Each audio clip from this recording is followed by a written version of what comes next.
Hi guys, Marcus here and welcome to Chinese Entertainment Update February 3rd, 2022. I release episodes every Tuesday, Thursday, and Sunday. This is episode 495 and the rundown with timestamps is in the description below. Now because I use Chinese names quite a bit on my show, if you want the English spelling of them, click CC for English subs. I create them myself. In today's episode, Because of Love's screenwriter reveals that the ending is very different than what she wrote. Many scenes were dropped. No spoilers on this one. Many viewers complain about Reset's deliberately positive ending. Spoilers in this one, but I will give a warning. A couple of movies I want to check out over the Lunar New Year. And it's stars galore as they come out to perform at galas.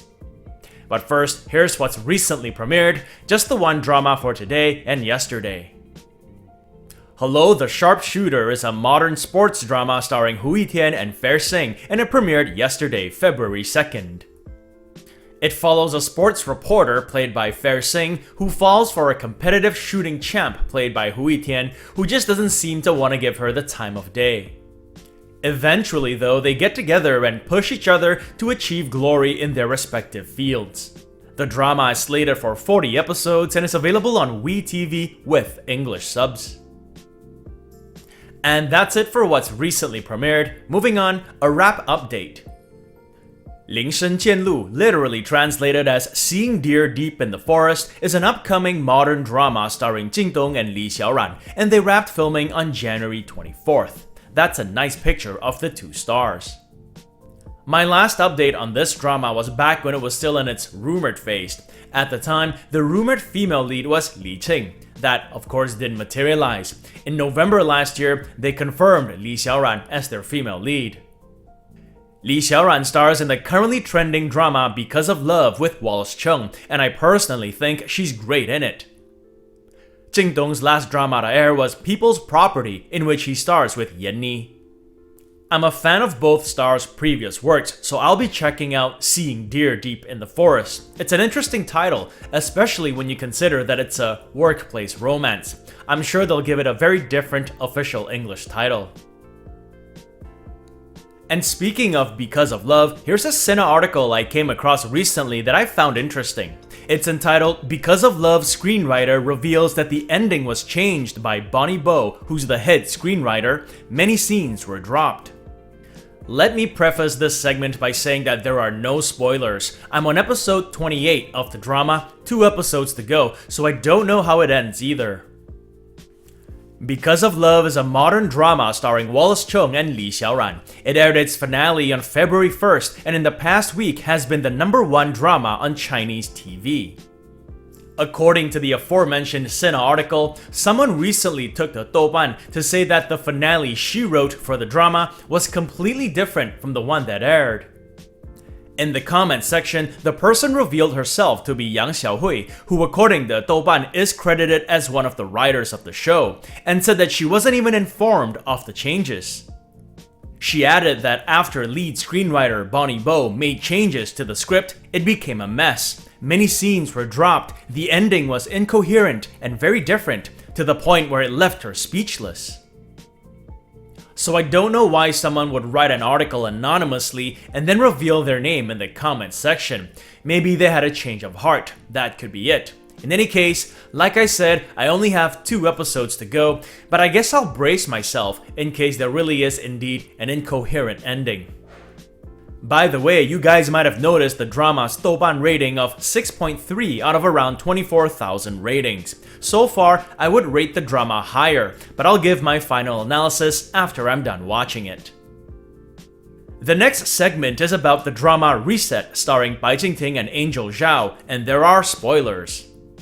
I usually don't mention spoilers, but when I do, I always give a warning. And here it is. If you don't want to know anything about Reset's ending, then you can skip to the next segment by using the rundown with timestamps in the description below. I'll give you a second to do that.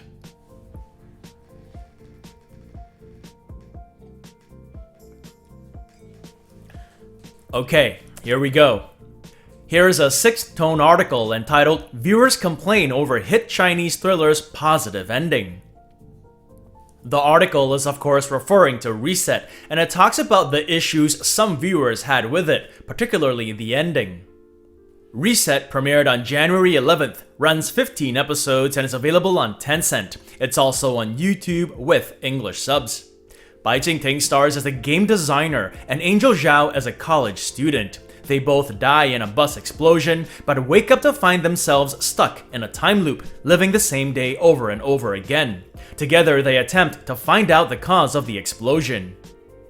So the finale came out a couple of weeks ago and left a big chunk of its viewers dissatisfied.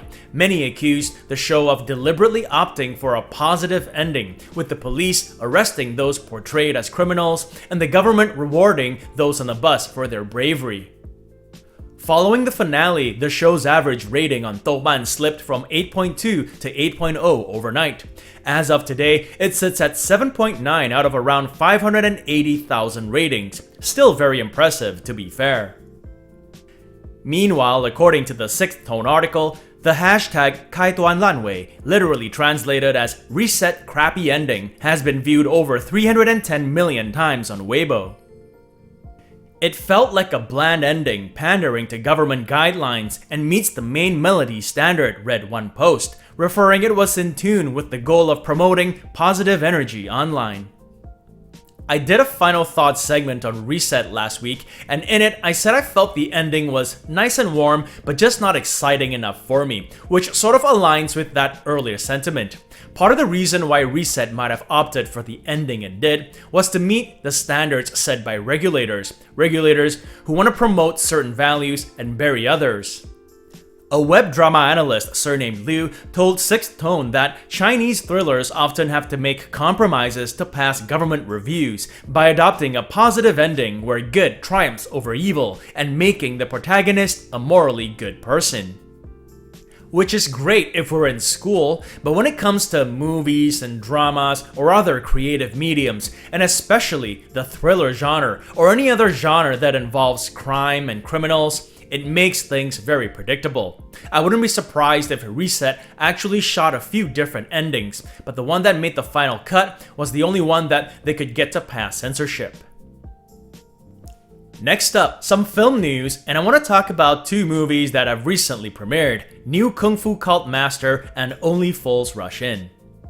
The Lunar New Year is usually the most lucrative time for Chinese movies. It's a period where they rake in huge profits and break box office records. Personally, I feel that this year's slate hasn't been as exciting as years past, which is totally understandable if you think about it. The pandemic raged in 2020 and 2021, which probably affected the production of movies which would have been slated to be released around this time. In any case, here are two movies, well, three actually, that premiered recently that I want to check out. The first two are New Kung Fu Cult Master 1 and 2, starring Raymond Lam, Janice Mann, and a bunch of other Hong Konger stars like Donnie Yen and Louis Koo. The movie is directed by Wang Jing, who in 1993 directed a film adaptation of Louis Cha's classic wuxia novel, The Heaven Sword and Dragon Saber. It was called Kung Fu Master and starred Jet Li and Sammo Hung. Despite a star-studded cast, it didn't do very well at the box office, which made Wang Jing scrap plans for a sequel. Almost 30 years later, Wang Jing decided to get the sequel going again. Hence, we have New Kung Fu Cult Master. In it, Raymond Lam portrays the iconic Zhang Wuji. I've read that unlike the righteous hero in the novel, this version of Zhang Wuji is much darker as he turns vengeful. And Janice Mann portrays Zhao Ming, a Mongol princess and Zhang Wuji's one true love. The film has chosen to skip theatrical release and go straight to streaming platforms. It's available on Youku, iQIYI, and Tencent. As far as I know, no English subs for it anywhere yet. Part 1 aired on January 31st, and Part 2 aired earlier today.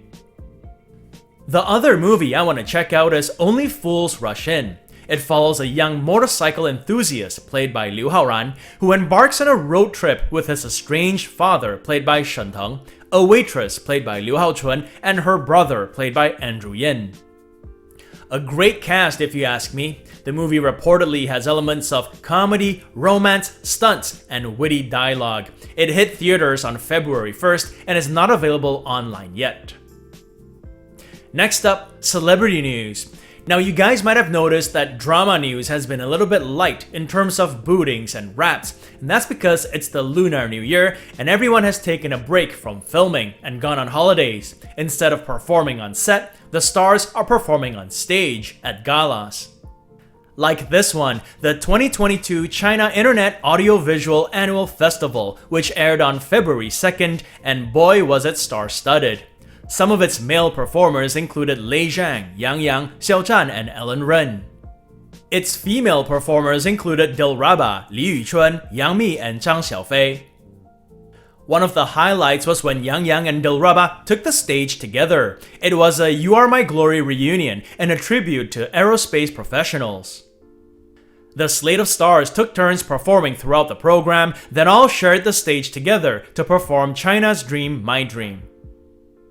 And before that, there was CCTV's Spring Festival Gala event, which is always a big TV event this time of the year. It's a 4-hour event of song and dance, acrobatics and comedy, and all kinds of other performances.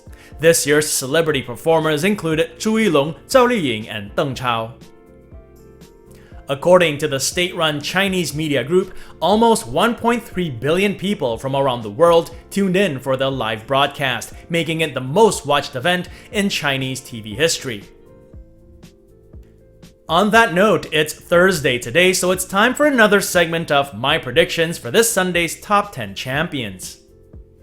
As you guys know, every Sunday we do the top 10 Chinese web and TV dramas of the week. In this segment, I give some of my thoughts and predictions as to who the champions will be. My prediction for this Sunday's top web drama is Mirror, A Tale of Twin Cities, starring Li Yifeng and Yuki Chen. I'm backing it to be champion for the first time since its premiere. My prediction for this Sunday's top TV drama is Because of Love, starring Wallace Chung and Li Xiaoran. Gonna stick with it for another week, it should be the champion for a second week running. And that's been another segment of my predictions for this Sunday's Top 10 Champions. And before I let you guys go, I want to give a big virtual hug to Anita Thu, who recently became a patron on my Patreon. Thank you for your support, Anita.